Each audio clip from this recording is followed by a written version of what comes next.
Hello, happy Thursday. We're going to do the clue review for last Thursday's mystery grape and blind tasting benchmark region.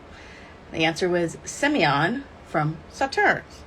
And so this is a wine, shows up quite a bit in different exams. Mixed bag is also kind of a very common one, but of course it can come up in a Bordeaux regional flight or a France flight. And it's a wine that is a little tricky in blind tasting because botrytis has a big character. And there's a lot of really delicious botrytis wines out there. You know, you go to Tokai, you go to Alsace with the SGNs, you go to Germany and Austria, the TBAs, Baron Auslese, even the regular Auslesens can have some botrytis influence. Go over to the Loire with Chenin. Chenin likes botrytis, so you can find that, especially in the Coteau du Léon area. And so it's a little tough to kind of distinguish it because a lot of those notes, those strong botrytis notes, kind of hit the little bells in your head, but you really got to focus more on the structure to kind of determine which sweet wine with botrytis this could be. So let's kind of go in through the clues and see if we can help with that. So the clues from last Thursday's game.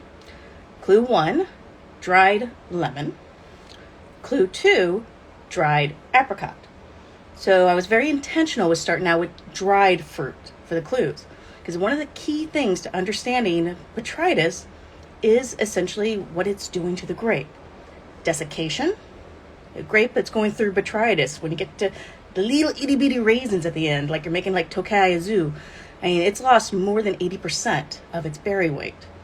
And also what's happening is botrytis has a little friend along with it, this enzyme, lactase, which is an oxidizer. So the fruit is essentially being oxidized. It's going towards that dried fruit. It'll also have an impact too in color, which we'll come back to with that. So I wanted to start out with, we got a dried citrus, got a dried stone fruit. Clue 3 was mango. And I actually went with a fresh mango because mango is in the tropical fruit family. So if you think about your progression with white wines, with ripeness, you know, you have kind of the cool climate citrus, then you've got your tree fruits, gets a little riper, warmer climate, longer hang time. Then we're in our stone fruit. Then we get into our tropical fruit, which also includes tropical citrus. Citrus can be a little confusing there. So it's towards the end of the ripening cycle. So it's more likely not necessarily to be as dried in the glass. You could certainly get dried mango, but often fresh mango, especially for me with Sauternes, that note resonates more with me on it. Especially too when you think about the nature of Sauternes. And I won't jump too far ahead with that, but it's not always 100% every single grape that went into your bottle of Sauternes was botrytis. Often it's a little bit of a mix of botrytis infection. Continuing, clue 4, vanilla bean. And vanilla bean, for those of you that have been playing Mr. Grape quite a bit, you're starting to catch on to like Amber's madness. And vanilla bean is often my big clue for, hey, think about new oak. And new oak can come across in many ways. You got toast, you've got the oak, the baking spices. You think of like you're making a pie, those baking spices, you know, allspice, nutmeg, cinnamon, clove. A lot of those things can come out with new oak. Vanilla is really, really common, I think, especially with the nature of the fruit in Sauternes. Now, not every bottle of Sauternes is going to scream to you new oak. You know, a lot of producers like 30% to 50%. You know, when you get up to, you know, Chateau de Chem, yeah, they're going 100%. But if you're getting Chateau de Chem in your blind tasting exam, you're really lucky with that. Enjoy the treat. But you usually get some influence, and often it's that aspect of vanilla, kind of the floral aspect of it, and then also a little bit of subtle, like the vanilla, you know, creme brulee. That note resonates for me a lot with Sauternes. Clue 5, orange marmalade. And so we're going along with a citrus fruit. And marmalades are really interesting. You know, if you think about, if you haven't spent time, you know, when you're making your breakfast, your buttered toast or muffins, you kind of take a little sniff of that marmalade jar on it. It's something that the nature of botrytis and the way it's influencing the grape, it kind of changes that fruit to give you that marmalade aspect. If you're going to get a little geeky, it's kind of playing on with the fruity lactones. Botrytis will increase those lactones, and that kind of contributes more to that marmalade family. So when you see marmalade, you're picking up marmalade in the glass, then you want to start thinking a little bit along the lines of botrytis. Clue 6, honeycomb.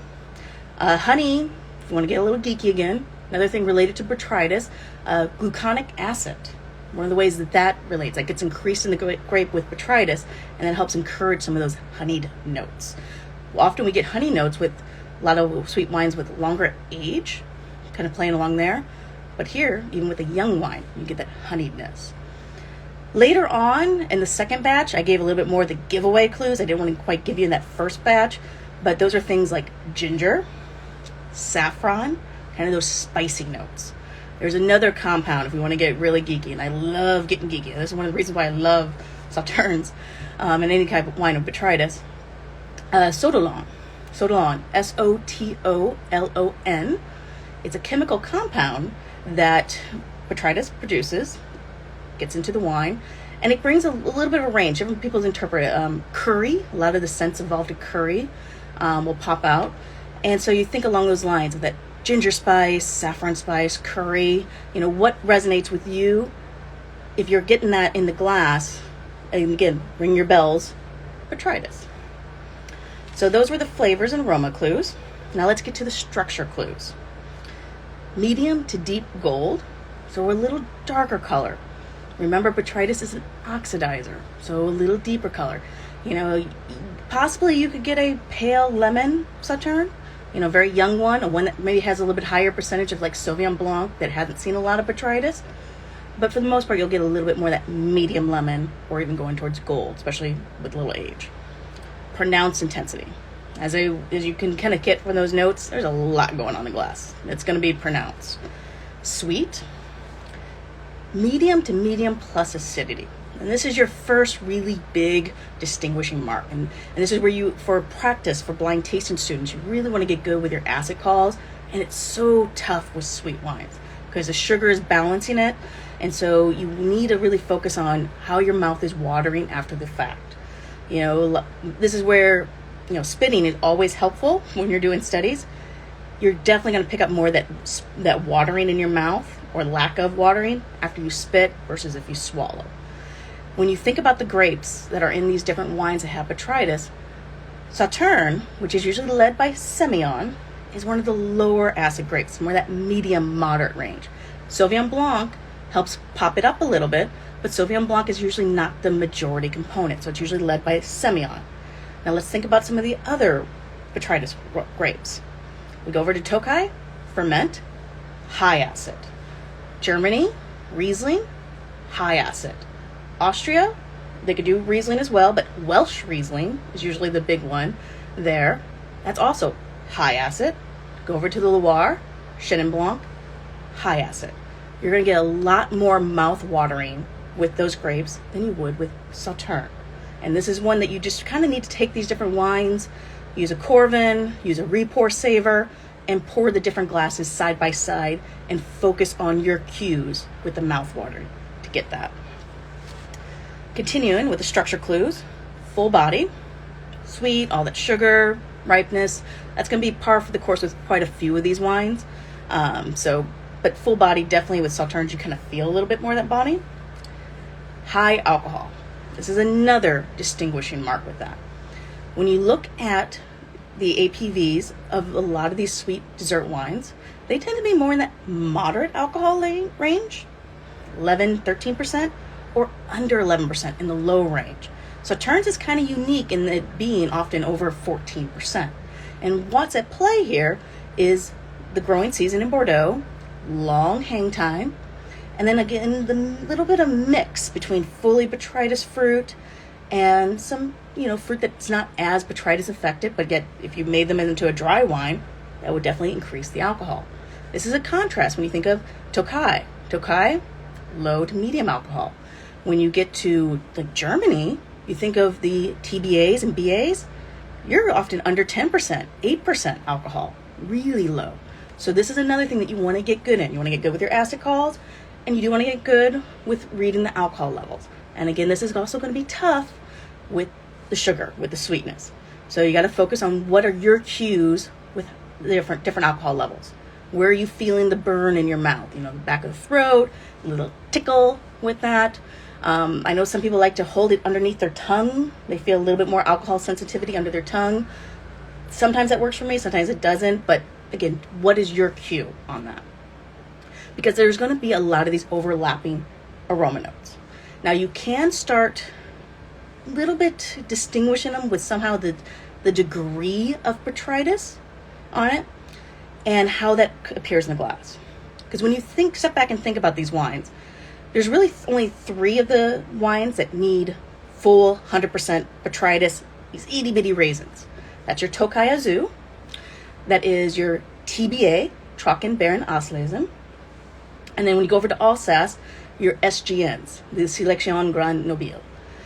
Sauternes, very good quality producers, obviously are going to go as high of a level as they can, but it doesn't by its law have to be 100% every single grape botrytis. That's why there's that mix there. Same thing true with Baron Auslesen.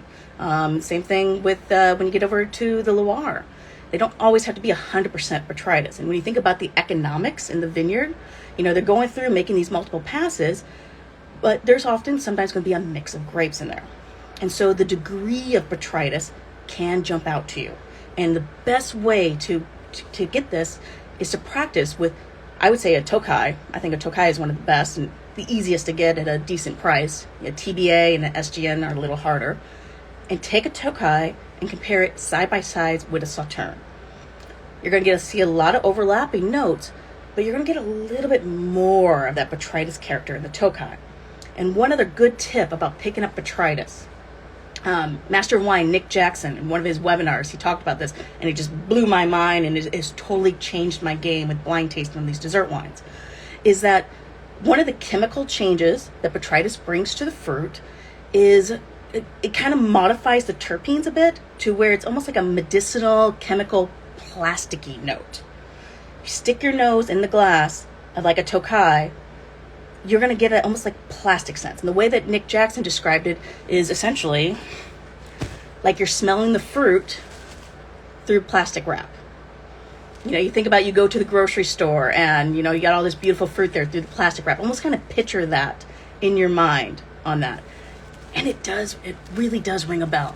Because you'll get some of that plastic wrap note in the Sauternes, because there is always going to be botrytis influence in the Sauternes. But then you go over to that glass of Tokai and you get way more on it. So practice it for yourself with that. These wines are tough to distinguish in a blind tasting, but with enough practice, and they're really delicious wines, or they're kind of fun to practice, you can get really good on that. So that is Sauternes and Semillon from Bordeaux. And with that, I'm going to get going on today's game. Have a good one.